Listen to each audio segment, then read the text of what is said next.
Hi guys, thanks for joining me today. This is going to be a fun show tonight or tonight, today, the afternoon, middle of the night, as I always say. I don't know where you at. Anyway, it's going to be a fun show, right up my alley, because it's about acting. And it's an acquaintance of mine who is an author, actor, and acting teacher, as I was. And he has seminars, I believe, what would be called a seminar, day-long seminar, which I can't wait to find out about. Again, it's not going to be talking shop necessarily, because I know that can be kind of boring. Like, what have you done? What have I done? That kind of thing. But so I don't know. I mean, Stephen is sort of a recent pen pal of mine. We have not spoken and we have not had extended conversations. So that's part of the fun of my show is I don't necessarily research folks before I interview them. They're guests of mine because I know them in some way or another, or worship them, or anything of them.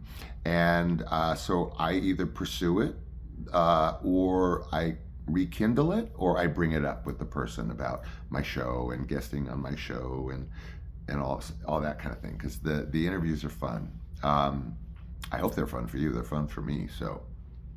So Stephen Foster will be our guest today, and you're going to hear some deep diving about acting. You're going to hear a lot of acting stuff, but it's for us. It's for you. It's not for me. I can talk acting in my sleep. I can teach acting in my sleep. I'm not saying it's the best technique. It's my own personal technique and seems to work. Actually, on my Facebook page, you can see several scenes that I've directed, cold readings primarily. So anyway, let's give Stephen Foster a call and let's deep dive into acting, because it's fun for me. I ask anybody, I take any opportunity to, if somebody wants to know about what I think about acting, what I feel, and all that good stuff. So let's say hi to Stephen.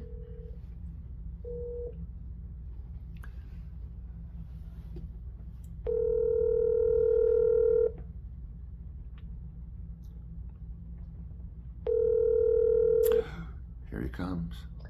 Hi, is this Sean? It is, Stephen. How are you? I am excellent. How are you? I'm doing good. I heard it ring a few times. I thought, oh my God, I lost him. He's on the phone with an actor. He's doing something. But I got you. You got me. I You got got you. me. So listen. I Yeah. keep my appointment, Sean. Yeah. Well, yeah, of course you did. We've been on top of this. So sometimes I like to start out with what are you up to? What's up today? What are you doing? What do you have planned for the weekend or next week? Anything? Well, I usually my anniversary is coming up next week, so we're going to be celebrating that. It's on the 4th of July, and this week I'm actually just working on some script projects. really. Yep. I'm writing a new script, and we're midway through writing that. Yeah. And I'm just promoting my class and Yes, class. promoting Not my seminar. my movies, my indie movies that I made. So that's basically what Wow. I do. And for fun, I'm just, like I said, celebrating our anniversary next week. Well, I want to touch on a lot of what you just said. But first of all, did you meet on 4th of July? Is that the, No, we met. We actually have two anniversaries. We actually met on December 8th, and that's one of our anniversaries. But Yeah. then Chuck proposed to me. Chuck's my partner. Yes. He proposed to me on July 4th. Oh. And so that was very romantic. Yes, So it was. That's our anniversary uh, um, date. Yeah. And so the other one is our meeting date. So we actually have two days that we Yeah. celebrate our relationship. Isn't it fun? It's funny. I only count with my husband. We're going on 33 years now. I only, Wow. yeah, Wow. I only count from the day that we met, the night we Right. met. That's my only anniversary. And Stephen, I hate to admit to you, but we did have the proposal and all of that fun stuff. We did have a wedding, but it was so much longer after we had already met and lived and all of that.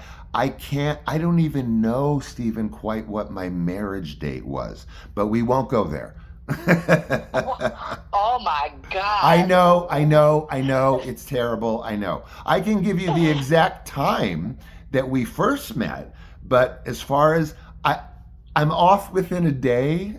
This is terrible. But anyway. Well, what hour did you meet? We met just after midnight because I was doing research analysis in the streets, taking surveys and I bet that's a Bette Midler joke waiting to happen right Stop. Let's write that one offline, okay? Bookmark. Anyway, so that's what I count. But congratulations, this 4th of July's coming up. I know. What do you have planned? We do the same thing. We go to Tam O'Shanter, which Oh is my a Scottish, God. I know. Scottish themed restaurant. I love that place.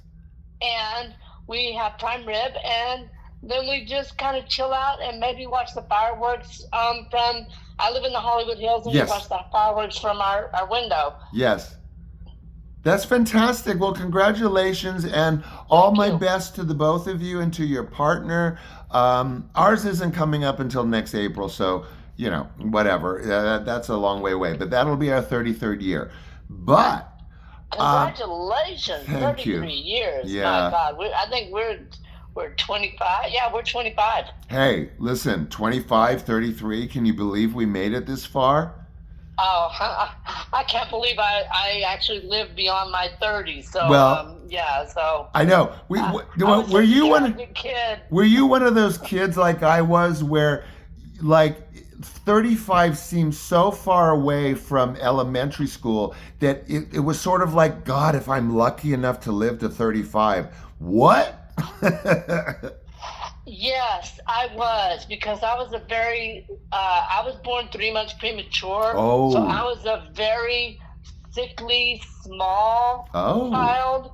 And so I was, I was always like, well, when's it going to happen? So Yeah. the fact that I'm this far is Yeah. like, okay, I think I got a handle on it. Yeah, I'll take it. Yeah, I'll take it. But yeah, 50 seemed like 100 years. Oh, I know. Now that I'm a little past 29, 50. Yeah. I'm like, yeah, it's just a number. It's how you feel. And also, we're way off topic, but I was also the kid in elementary school, first of all, that had no clue how old their parents were, because my mother hid her driver's license so I wouldn't know. So I think I went through half of elementary telling kids my parents were 25. Well, were they? How old? No, I didn't come along until 36. Okay. Because, see, my mom, that would have been true in my case. Yeah. My mom had just turned 18 the day before she had me. Oh my God, you're kidding. So you kind of grew up with an older siblings a little bit.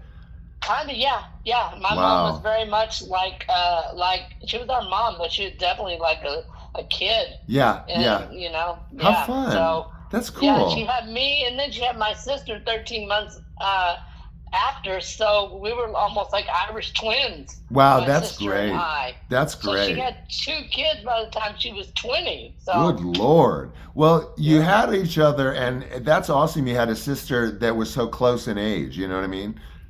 Oh yeah, and she was always protective of me because I was so small. Yeah. And like anti-sports. And Yeah, me all too. that. And she was Me she too. was just the opposite. She was like a bull in a china cabinet. Yeah, well, you know? that, man, I kind of wish I'd had that because I was also skinny, the last Yep. person to be picked for dodgeball or whatever. Oh, I was class, but for everything. Yeah, me too.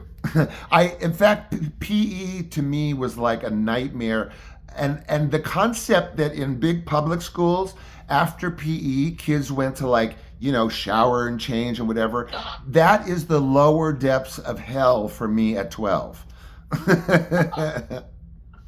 Well, Sean, it was for me too, because I wasn't told that you could actually train your body. Yeah, I wasn't told that you could actually build your body up. yeah, I was just like, I was always made fun of and stuff in Yeah. PE, and I think that that's wrong. Yeah. I wasn't actually told that you could actually learn coordination. Yeah. You can learn how to run. Yeah. You can learn how to lift weights. yeah, yeah. So it was always a bone of contention for me, and my mom frankly didn't like PE either when she was a kid, so she always put up a fight with the the teachers saying, Yeah. well, he doesn't need PE, what's the point of that? Yeah. And Yeah. so Well, I that's think if it were approached differently Yeah. and taught differently to Yeah. me, it's like math. I might have caught on and might have been actually somewhat decent at it. yeah. They should call it body movement,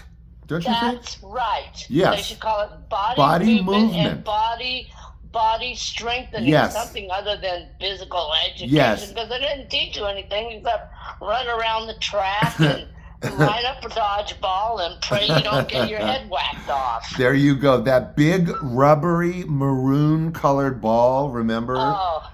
Oh, dude, I'm having Flashbacks. I'm having flashbacks. Okay. Well, listen. We were talking about flexing muscles or building muscles. So I'm going to make a sort of a flip here. I know in your teaching / acting classes, you talk a lot, or not a lot. I mean, I wouldn't know, but about acting games and several other things I want to ask you about. But acting games are phys ed, aren't they? In a way, I mean, it's it's exercising. They are. Acting games and the games that I teach are actually, they could be considered phys ed Yeah. for actors. Yeah, And a lot of the games that I teach are not necessarily acting games like that are taught in official acting school. They're more like spiritual acting games. To build up your self-confidence and self-esteem, there you go. more than building up your Method. craft, Yeah. your method, Yeah. thank you, of acting. And to me, I find a lot of actors are great actors. Their craft is excellent, Mhm. but their self-esteem Yes. is like below the bar, and Yeah. they don't feel that they have any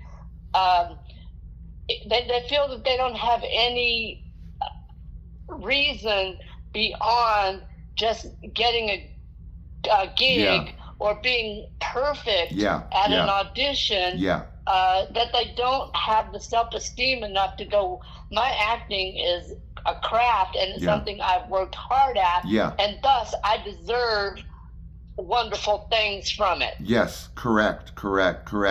And oh my God, we are like kindred spirits in that regard in terms of acting. How can you even approach a method authentically if you don't really feel, like you say, you're hiding your talent almost under all of this, like you said, self-esteem issues. So how do they get past that when they have so much method crammed into their brains and not the other part that you focus on? What happens? Well, what happens is you go into auditions, and you also go into performance, what do you call it? Production. Yeah. Production, whether it's theater or a movie, you go into it with a sense of low self-worth and low self-esteem. Right. And what happens is people end up becoming very needy and codependent. Oh. And they do not have the self-esteem to say no to people. And thus, a lot of times I find in my own life and in other actors' lives, they've struggled with this situation of not being able to say no. Yes. And also it diminishes the craft and the power that they work so hard on their craft to build. So Yeah. it diminishes that aspect as well over time. Yeah. Over time, yeah. And the way that I had to learn how to combat it is I had to learn these. I started with the book The Artist's Way by Julia Cameron, Oh, which really? sort of opened up this avenue of like being a spiritual being, art being a spiritual experience. Yes, art, But yes. then what happened for me is I still had this self-esteem thing, the self-esteem image, and I would get into these artistic situations, Yeah. and they would be hell. Oh, wow. Because I would not have the willpower to say no to people and to have my boundaries set. Right. And so I was always at the Boundaries. whim and vigor of other people telling me what to do, Yes. how to act. Yes. And my value was only the art that I presented. Yes, My value was unfortunately not with my spirit and with myself. They were like two separate entities of myself, and what I had to do is I had to learn to integrate them. You have to integrate them. I mean, aren't you just inadvertently spinning your wheels unless you integrate those two things? Yes, you're spinning your wheels, and you're also powerless at auditions. You're also powerless backstage with not only directors and producers. You're also with other actors. Yes. You know, it took me a long time to look at another actor and say, "Don't do that to me. Wow. Don't talk to me that way. Oh. You don't own my craft. I own my craft." I remember once in a rehearsal for a show, this one actress proceeded to tell me how I was to deliver a performance, and I said, "Please sit down. I am not here for you. I'm here for the director and myself. Yes. And I will have first say Yes. on how I do this work." Yes. And she said, "Well, but we made this up while you weren't at rehearsal." I said, "Well, then you are under a false premise of that's something I want to do. Right. So please do not do that to me." Yes. And she got really angry, and we had a big blow up right there in front of everybody. Oh my because God.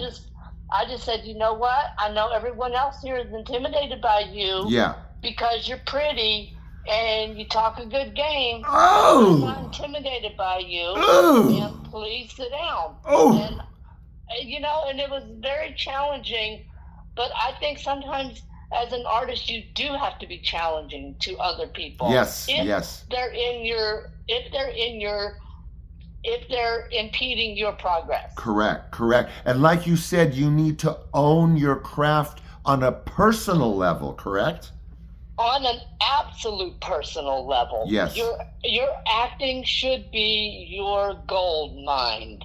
Okay. Your acting has got to be the thing that you own, you possess, and you choose where and how to deliver. Right. Now, that can get you into trouble if you're in an audition situation. I'm not saying don't be cooperative. I'm just saying understand the value that you bring to a role and to a room. Don't walk in feeling less than, because they smell that, and that's where my God. auditions go awry because the people looking at the audition sense that. They sense, "Oh, this person is not really in control. This person seems really insecure." Yeah, they can smell it. Stephen, they can smell it, can't they? They can smell it, and that's why I go back to the premise of like a lot of actors lack self-confidence, lack self-worth, lack self-disclosure.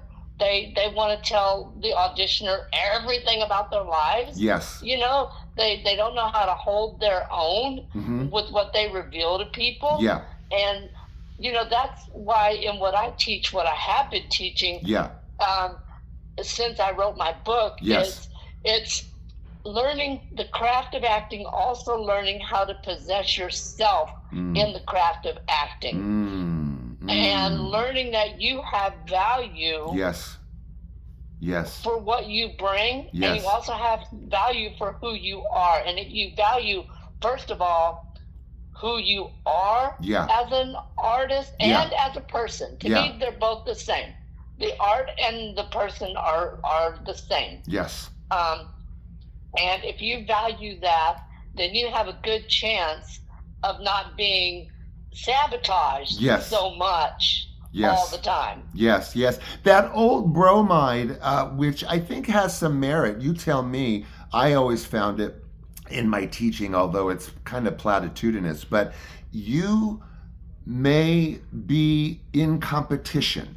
You may feel overwhelmed, but I would, if anything, my takeaway sometimes was, yes, but you are the only Sean Fry bringing Sean to the table. No one else can bring you to the table. You are the only Sean that no one else can bring to the table. Does that make any sense?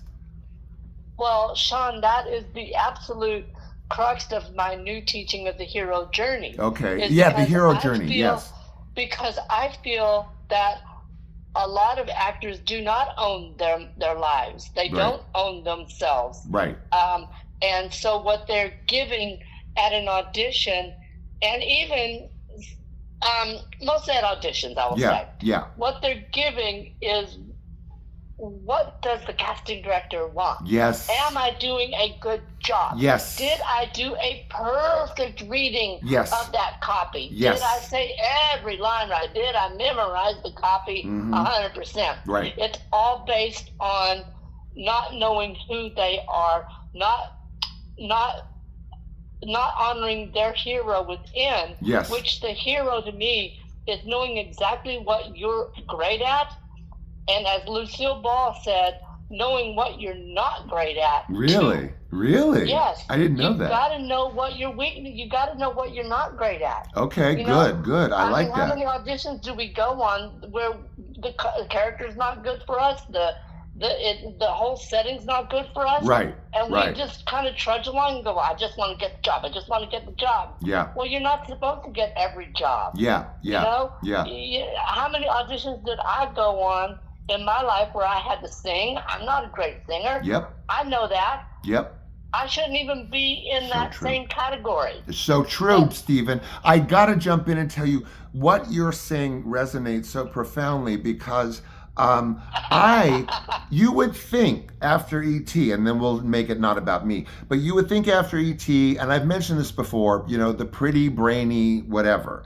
I got typecast after E.T. as the punker, the punk boyfriend, the bad influence, the felon, the hit and run guy, the guy who sells drugs. What happened, Stephen? Well, that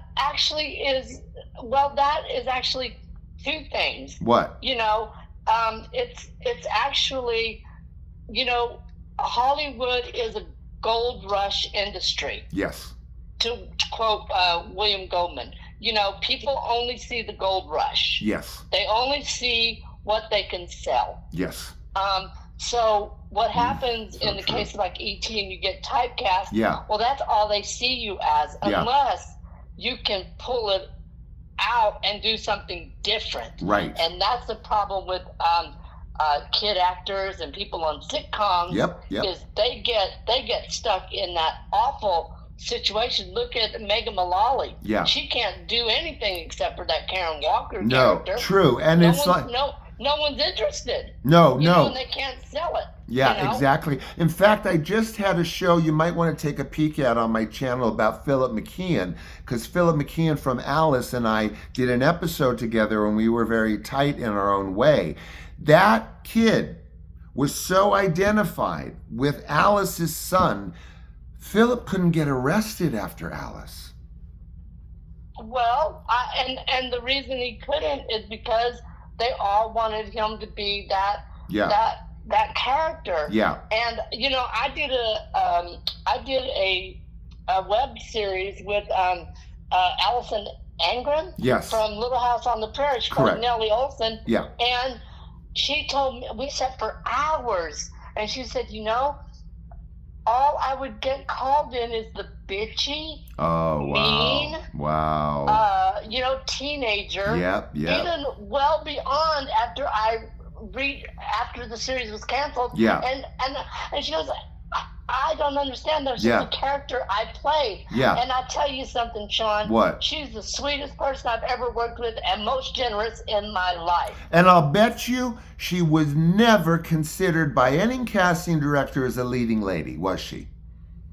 No. Yep. See? No. See? She was considered probably, as the bitchy friend. Yep. Bitchy friend. She would have been great. Yeah. As a lead female lead, someone who could fall in love with her. Yeah. Yeah. Yeah. Oh man. I mean, wow. This happens, man, and people don't realize it. And I'm talking about it, and now you are like driving the nail through it. It's, God. I mean, oh my God, Stephen, all of this. Also, part of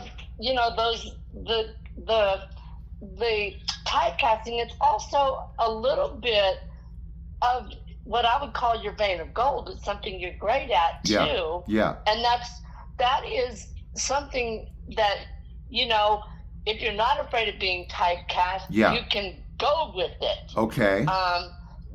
As well. So it's kind of a double-edged sword. Okay. And it depends on how you play it. Because, I know when I talked to Allison, she said, I just, for so long, was associated with Nellie that I disassociated with wanting to be anything near that. Yeah. And she said, I think I cut my nose off to spite my face. Wow. Because I didn't want to fully be that and be always identified with Little House on the Prairie. Because when I embraced it, I found that there was a lot of love there. And I'm like, that's interesting. Yeah, I just sat back and said, that's interesting. Isn't it?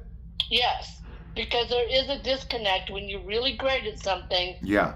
You don't really own it, unfortunately, especially if it becomes commercial. Early in my career, I did drag. Please don't tell anybody. Oh, please. So did I. Go ahead. I did drag, and I became really, really great at being Betty Davis. Oh, I got to see it sometime, Stephen. Well, I'll show it to you. Okay. I'll send you the link. Okay, but do. I was really, really great at playing Betty Davis, but everybody wanted me to be Betty Davis. And I did not get to, and I didn't want to be Charles Pierce. I didn't want everyone to know me as being Betty Davis. Right. So, or even a drag queen. Sean, I'm only 5 feet tall. Oh, you stop. put me in a wig and a gown, I look like a real woman. Okay. Yeah. I don't look like RuPaul. Yeah. And I became really, really great at being Betty Davis, and I finally just said, I have got to make a change because every time I go into a casting room, they want me to be Betty Davis. Right. And I have to dress up. Right. They don't know I'm an actor. Yes, correct. They don't know that I'm playing a role. Yeah. So as much as it was my vein of gold and I was great at it, I had to switch gears and go do stand-up comedy and start auditioning as a guy because I wanted to be known as a funny guy, not as Ruth Elizabeth Davis, part 2. Right, exactly. Listen, Stephen, we got to have a set. Would you come back for like a volume 2 of this, since it's my like wheelhouse and you can tell how excited I am about, like, really different than other shows because it's our wheelhouse. And I try to keep these under 30, so we're going to wrap it up. But can we do a volume 2 on this very subject? Yes. Okay, good. I'm keeping it to that. Yes. I would love that because I think it's important. Yes, it is. Okay, well, let's do that. We'll wrap things up for now, and then we'll set a date for volume 2. Let's do it. Okay. I love this. Okay, Stephen, you're wonderful. Thank you for joining me, and we'll talk soon offline. We will, and thank you for having me. Oh, it's been a divine pleasure. Oh, listen, more to come. All right. Okay. Thank you, John. Oh, thank you, Stephen. Bye-bye. Bye. So you can see how terribly excited I get talking about acting. I don't need to go any further than that. Thank you for joining me today. We've got lots coming up. Too much to, too much to get into now. But again, I love this show. I hope you did, and have a good one.